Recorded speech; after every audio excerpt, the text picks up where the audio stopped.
Hello and welcome back to my channel. So today we'll be discussing chapter 1 from NISM VII series. So in this chapter we have broadly spoken about the securities market and the money market and the different types of products which are available.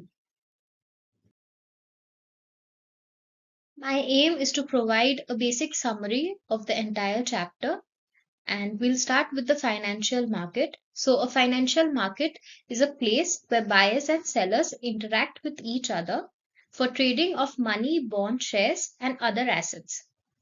Broadly speaking, the financial market can be divided into two different types of market, which is the money market and the securities market. The money market deals with credit instruments like treasury bills, commercial paper, and certificate of deposits. The security markets deal with long term investments like shares and bonds. The SCRA Act 1956 provides with a clear definition for the term securities. So, in this, we can see that any derivatives or any units which are issued by any pooled investment vehicle can be defined as a security. Government securities, zero coupon, zero principal instruments, rights or interests in securities, all of these can be termed under the broad umbrella of a security. The securities market can be further divided into the primary market and the secondary market. The primary market is the market where there are fresh issue of shares. The secondary market is the market where already existing shares are bought and sold. In the primary market, funds can be raised through IPO and FPO. It can be either public or through private placement. Private placement basically means when the offer is made to only a select group of individuals. In the secondary market, the market operates through two mediums, which are the over the counter market and the exchange traded market. The over the counter markets are an informal type of market where the trades are negotiated. In the exchange traded market, the buyers and sellers do not know each other, and the clearing corporations plays a big role in carrying out the transaction. The major players in the primary market are mutual fund associations, financial institutions, and foreign portfolio investors. The major players in the secondary market are stock exchanges, clearing corporations, and stock brokers. The money market deals with short term instruments from 1 day to 1 year. These are mostly used by governments, banks, and other corporate entities. The participants in the money market include RBI, NBFCs, and small finance banks. The money market is divided into two segments: A, borrowing and lending segment with or without collaterals, and B, asset market involving purchase and sale of money market instruments such as treasury bills or certificates of deposit. Now we'll be discussing some of the terms commonly used in the money market. The first term is call money. Basically, call money is an unsecured lending and borrowing of funds which is done between banks. These can also be compared to overnight funds, and their tenure is usually overnight. Notice money. Notice money is an extension of call money, and these extend up to 14 days, from overnight to up to 14 days. Term money is an extension of the notice money, and these are for a period of 15 days to 1 year. A tri-party repo is a financial agreement between three parties, one of which acts as a guarantor, and the third party manages and runs the entire transaction smoothly.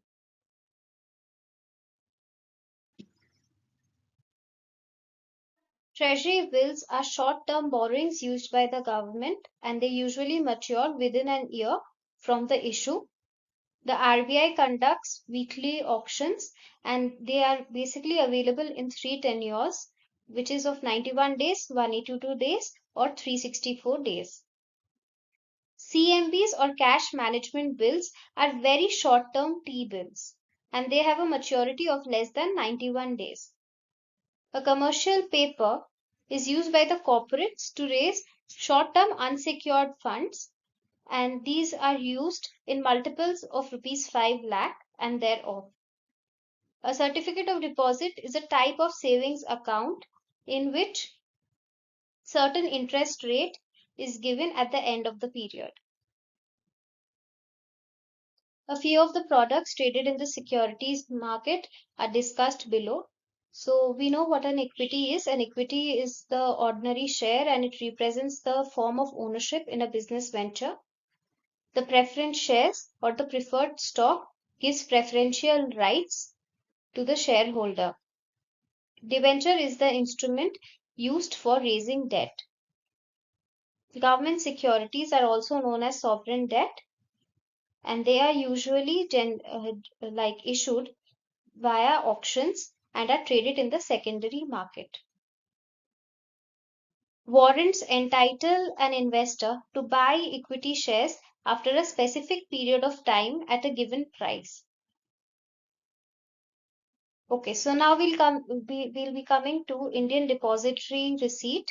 So IDRs are used by foreign companies because the foreign companies are not allowed to directly be listed in the Indian stock exchanges. However, if they want to raise fund from the domestic country, then the IDR is issued.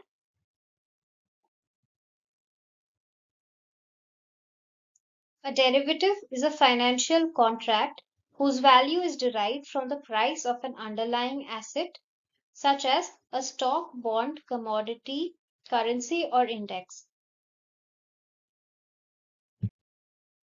Mainly, there are four types of contracts: forward, futures, options, and swaps. A forward contract is a promise to deliver an asset on a predetermined date in future at a predetermined price. A futures contract is an agreement between two parties to buy or sell an asset at a certain time in the future at a certain price. Options give the buyers a right but not an obligation to buy or sell an asset at a predetermined price within or at the end of a specific period. A swap is also known as a series of forward contracts.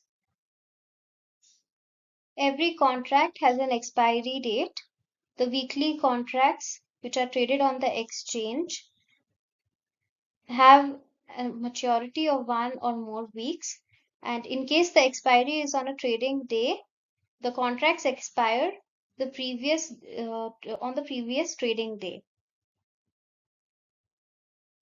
Monthly index contracts generally have 3-month expiry cycle. And generally all option contracts with expiry of more than 9 months are considered as long-term option contracts. A government security, also known as GSEC, acknowledges the government's debt obligation. These are usually short-term, such as treasury bills, or long-term, which can also be called as government bonds. The corporate bond market is a market where debt is issued by the corporates. Some other asset classes are REITs. These basically act like mutual funds for commercial real estate portfolios, and the initial offer on the assets proposed by a REIT will not be less than rupees 500 crores. The maximum subscription from any investor other than sponsors and its related parties shall not be more than 25% of the total unit capital. Another asset class is infrastructure investment trusts.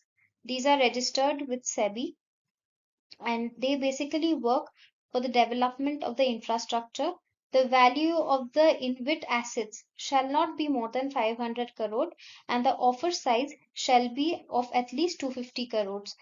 In case of the InvIT and the REIT, these two conditions are the same. Talking about sovereign gold bonds, this is a good way of hedging against any type of interest risk because gold performs well when all the other markets are down. And basically, sovereign gold bonds have a tenure of up to 8 years with a fixed interest rate, which varies with which is directly linked with the price of gold in the current day. The first IFSC in India has been set up in Gift City, Gandhinagar, and IFSC is a financial services which is provided to the non-residents.